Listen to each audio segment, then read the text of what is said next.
Family का धन्यवाद। और स्वामी विवेकानंद ग्लोबल अवार्ड हम लोग 2 महीने से इसके नॉमिनेशन मंगा रहे थे। नॉमिनेशन हमारे पूरे ऑल ओवर इंडिया से था, कुछ बाहर कंट्री से भी 2-3 नाम आए थे, लेकिन उसके बाद सिलेक्शन हम लोगों ने नहीं किया क्योंकि हम लोगों ने इंडिया के अवार्ड्स रखे थे। तो नेक्स्ट टाइम कोशिश होगी कि ऑल ओवर वर्ल्ड से ये अवार्ड रखा जाए। और स्वामी विवेकानंद ग्लोबल अवार्ड हमारे 12-13 स्टेट में से नाम आया था, जो 12-13 स्टेट में से 4 स्टेट के लोगों को अवार्ड दिया भी गया, दिल्ली के, वेस्ट बंगाल के, यूपी से और बिहार से। ये 4 अलग अलग स्टेट से नाम दिया गया जो उनको अवार्डीज बनाए गए, जो अच्छे काम करें थे उस समाज में।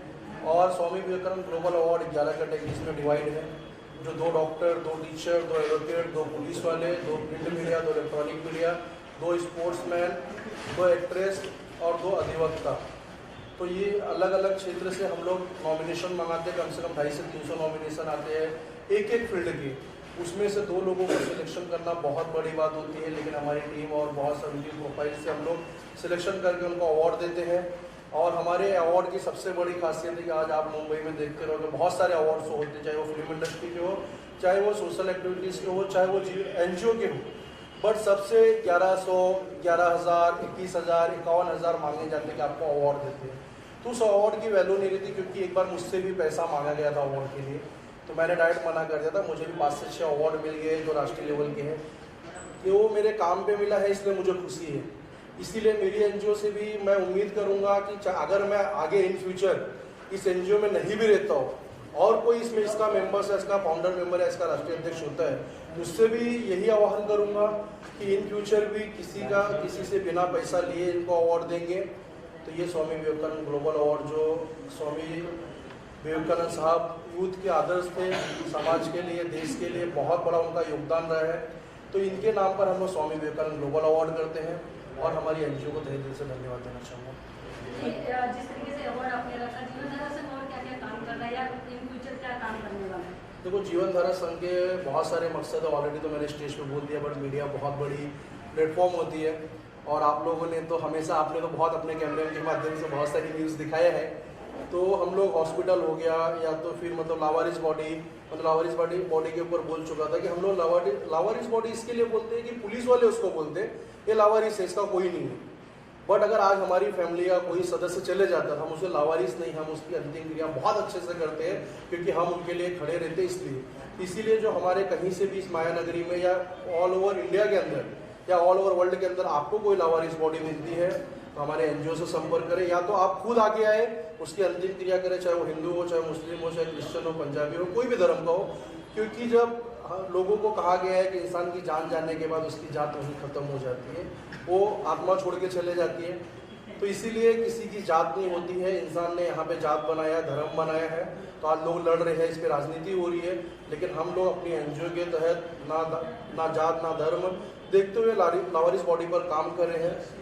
तो हमारा ये मकसद है। और विधवा विवाह, उसके बाद गरीब लड़कियों की शादी, हमने बहुत सारी गरीब लड़कियों की शादी करवाई जो ऑन पेपर रिकॉर्ड है, लेकिन हम लोग फोटो सेशन नहीं करते हैं। ये चीज़ें मैंने बहुत बार बोली है, क्योंकि किसी गरीब लड़की की शादी होती है, अगर काश मैं होता उस जगह उसका भाई और मेरी बहन की शादी होती और लोग करवाते तो मुझे खुशी नहीं होती। वैसे कुछ प्रॉब्लम्स होती है, तो लोगों को उसका फोटो सेशन नहीं करना चाहिए। आपको भगवान ने नवाजा है, ईश्वर ने नवाजा है, भगवान ने दिया है, तो आपको उसका आगे आना चाहिए और उस गरीब लड़की की शादी करना चाहिए, क्योंकि किसी भी लड़की की जाति नहीं होती है, वो अपनी बेटी मान के उसकी शादी करवाना चाहिए। ये उम्मीद करूंगा सभी लोगों से, संसार के सभी लोगों से और जीवनधारा संघ की फैमिली से आह्वान करूंगा कि काम सदैव करते रहें। रूपाली जी, क्या कहेंगे? आज पूरा प्रोग्राम स्टेज पे आपने संभाला, कितना अचीव लगा जब लोगों को इस तरीके का अवार्ड दिया उनके काम के लिए? देखिए, आज जो जीवनधारा संघ 2023 जो अवार्ड शो था वो मैंने संभाला, मैंने एंकरिंग किया। बहुत सारे कैटेगरी के लोगों को हम लोग ने अवार्ड दिया है, तो मुझे बहुत अच्छा लगा कि ये जीवनधारा संघ जो हम कार्य कर रहे हैं वो बहुत आगे चल के हम लोग आगे करने वाले हैं और भी ज़्यादा अच्छा। पूजा जी, आप क्या कहना चाहेंगी? जी, मैं तो अभी इसमें नई जुड़ी, मुझे 1.5-2 महीने ही हुआ है, बट लेकिन मैंने अभी तक जितना रन देखा है इस NGO का, काफ़ी बहुत अच्छा है, 110% है।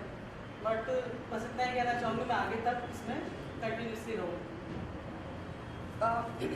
मैं जीवनधारा की राष्ट्रीय महिला अध्यक्ष हूँ। मैं एक चीज़ कहना चाहूँगी कि हम लोग ने काफ़ी सारे आंदोलन किए थे, जिसमें लास्ट में एक आंदोलन ऐसा था कि मैंने स्टेज पे भी कहा था कि वेश्या व्यापार या फिर ड्रग्स को लेकर हम लोग ने कुछ आंदोलन किया था।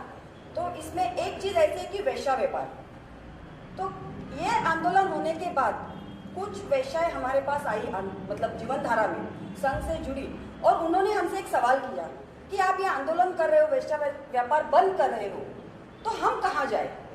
तो इस पर जीवन धारा संघ अभी सोच रहा है कि अगर कोई वेश्या व्यापार जो करने वाली लेडी है, अगर वो चाहती है कि अच्छी जिंदगी बिताए, तो उसके लिए हम कुछ अच्छा कार्य करने वाले, बराबर जो गोविंद जी, क्योंकि अगर वो चाहती है कि कुछ जॉब अच्छा करे, उनको जॉब नहीं मिलता ऐसा उनका कहना है, तो हम उनके लिए भी कोशिश करेंगे कि उनके लिए कुछ अच्छी जिंदगी हम कैसे दे सकते हैं। जी गोविंद जी कुछ बोलना चाहते हैं? देखिए, जो वेश्यावृत्ति व्यापार पे बहुत सारे मुद्दे चल रहे हैं। हमारी एनजीओ ने 2019 से मैटर भी फॉलोअप किया है, जो मीरा रोड बैंदर में सबसे ज़्यादा हो रहा है, क्योंकि देखो गवर्नमेंट ने एक प्रॉपर प्लेस दिया है ग्रांड रोड, तो हम कोई दूसरी जगह को मिनी ग्रांड रोड नहीं बनाना चाहते हैं। स्मार्ट सिटी है मीरा बैंदर, और उसके बाद कि जो वेश्यावृत्ति की जब 2019 में हमारे सीनियर साहब थे और वहाँ के रेलवे पुलिस के सीनियर थे, उन्होंने बोला था कि इन लोग रोजगार मांग रहे हैं, आप इनको मतलब बेघर करना चाहते हो, इनको रोजी रोटी छीन रहे हो। तो मैंने मेरी एनजीओ की तरफ से बोला था कि सर कितने लोग यहाँ पे काम करते हैं, तो बोले 500 से 600 लोग। तो बोला सर 1000 लोगों को काम देता हूँ, लेकिन आप क्या इसको बंद करवाएंगे। तो फिर बाद में उन्होंने इसको गुमराह किया, क्योंकि यहाँ से पुलिस वालों को खुले हफ्ते जाते हैं, वहाँ पे जो पॉलिटिशियन है उनको हफ्ते जाते हैं, ये चीज़ें बंद नहीं हो सकती। क्योंकि और इसमें दूसरी बात है कि हमारे भारत की जो भारतीय लेडीज़ होती है ना, जो वो ये चीज़ कर भी नहीं सकती है, क्योंकि ये वेस्ट बंगाल के लोग, बंगाली लोग, और उसके बाद मतलब ना बांग्लादेशी लोग बोल सकते हैं हम, कि जो बांग्लादेशी वहाँ से आके हमारे भी भारतीय महिलाओं को खराब करती है। तो उम्मीद करूँगा कि जो मेरे एनजीओ की महिलाएं हैं उन लोग सभी उनको समझाए, और अगर उनको रोजी रोटी चाहिए तो इजी मनी मत कमाओ, मेहनत से कमाओ, जो कल को आपके बच्चे भी बोले कि आपने अच्छा काम किया, अच्छे कर्म किया है, उसे गंदगी में मत ढकेलो। तो ये जीवन धारा संघ सभी से यही आह्वान करेंगे। मेरा नाम प्रीति पनाले है और मैं जीवन धारा संघ से 8 महीने से जुड़ी हुई हूँ, और मुझे सोशल वर्क करना बहुत ज़्यादा अच्छा लगता है। मुझे ऐसा लगता है कि समाज में कुछ अच्छा कार्य करती रहूँ और जिससे समाज को भी फायदा हो और मेरी इच्छा भी पूरी हो। जीवन धारा संघ ने जो अवार्ड रखा है स्वामी विवेकानंद का 2023 का, इसमें मुझे बुलाया गया। मैं पूजा जी का बहुत ही शुक्रगुजार हूँ कि इन्होंने मुझे याद किया। यहाँ मतलब जिन लोगों को अवार्ड दिया गया, वाकई में अमूमन तो हम जाते हैं तो वहाँ फिल्मी अवार्ड होता है जिसमें हमारे सारे फिल्म से कलाकार ज्वाइन होते हैं। यहाँ पे अलग अलग क्षेत्र के लोग आए, कोई टीचर है तो कोई समाज सेविका है, कोई डॉक्टर है, कोई पुलिस है। तो इस तरीके का ये अवार्ड देख के मुझे बड़ा अच्छा लगा। मैं ईश्वर से यही प्रार्थना करता हूँ कि जिस मकसद से इन्होंने ये संस्था बनाई है, ये संस्था काफ़ी लोगों की सेवाएं भी करती रहती है, जिसमें पूजा जी भी वन ऑफ द पार्ट है। उसमें सिंधु, उनका नाम है पूजा सिंधु जी, है ना? जी पूजा सिंधु जी है, और इन्होंने मिलकर ये जो इनकी संचालित हो रही है, तो मैं समझता हूँ कि ये अपने आप में एक बहुत प्यारा अवार्ड है। ऐसे अवार्ड में मैं ही नहीं, मेरे अलावा मेरे जो जितने दूसरे भी फिल्म वाले लोग हैं, उनसे भी गुजारिश करूँगा कि ऐसे अवार्ड को मिस ना करें, बल्कि हो सके तो अपना समय जरूर दें, क्योंकि इन बच्चों का प्रोत्साहन बढ़ता है। ये जो वर्कर है दूसरे लोग जो हर क्षेत्र में जाके सेवाएं करते हैं, तो उनका भी मनोबल बढ़ता है। तो हम लोगों को जाना चाहिए, और खास करके आप मीडिया से भी मैं बहुत बहुत शुक्रगुजार हूँ कि इतनी सारी मीडिया आई है। मीडिया को भी मेरी तरफ से बहुत बहुत बधाइयाँ, धन्यवाद। बहुत अच्छा लग रहा है अवार्ड फंक्शन में आते हुए। हालांकि हमारा शेड्यूल शूटिंग का बहुत टाइम रहता है, लेकिन बहुत ही मज़ा है यहाँ आकर, और मेरी बड़ी शुभकामनाएं इस अवार्ड फंक्शन के लिए। और ये जो अपना जीवन धारा संघ जो अपना ये एनजीओ है, बहुत बहुत शुभकामनाएं। मेरी यही दुआ है कि ये तरक्की करें और लाइफ में ऐसे अच्छे अच्छे प्रोग्राम्स करते रहें और हम आर्टिस्टों को बुलाते रहें। तो यही शुभकामनाएं, यही दुआएं इनके लिए। और सबसे पहले मैं थैंक्स करना चाहता हूँ अपनी बहन शिरीन का, जो ये मेरी बहन है, तो इन्होंने मुझे बुलाया है, और पूजा सिद्धू का जो मेरी दोस्त हैं, उन्होंने मुझे इन्वाइट किया इसके लिए।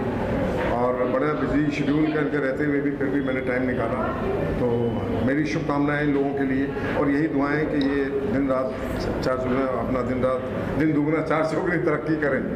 तो बाकी मैं अपने बारे में तो आप लोग मुझे जानते हैं, मैं फिल्म एंड टीवी एक्टर कमाल मलिक, मेरी बहुत सारी फिल्में हैं, बहुत सारे सीरियल हैं। संघ के बारे में क्या कुछ कहिए, आपको अवार्ड सम्मानित किया गया है, क्या कुछ कहेंगे आप? मैं बहुत शुक्रगुजार हूँ जीवन धारा से मुझे आज बहुत अच्छा किया जो भी किया है उसके लिए मुझे अवार्ड के लिए चुना है कि मेरा लाइफ का जो भी मैं अपना पार्ट अपने समाज के लिए देती हूँ। मैं अपने वुमेन प्लस डिपार्टमेंट में काम करते हुए मेरा जो भी सोशल वर्क है उसके सम्मानित के लिए मैं सबको बहुत बहुत थैंक्स और धन्यवाद। सिमरन क्या कुछ कहेंगे इस अवार्ड के बारे में? वैसे कहीं अवार्ड आप जीत चुकी हो, इस बार फिर एक बार और अवार्ड मिला विवेकानंद के नाम पे, क्या कुछ कहेंगे आप? जीवन धारा संघ गोविंद पांडे जी ने ये अवार्ड से सम्मानित किया मुझे, स्वामी विवेकानंद अवार्ड, जो कि नाम ही इतना बड़ा है। और इसके लिए मैं शुक्रिया अदा करना चाहूँगी जीवन धारा संघ एनजीओ का, गोविंद पांडे जी का कि मुझे उन्होंने बुलाया यहाँ पर और ऐसा सोशल वर्क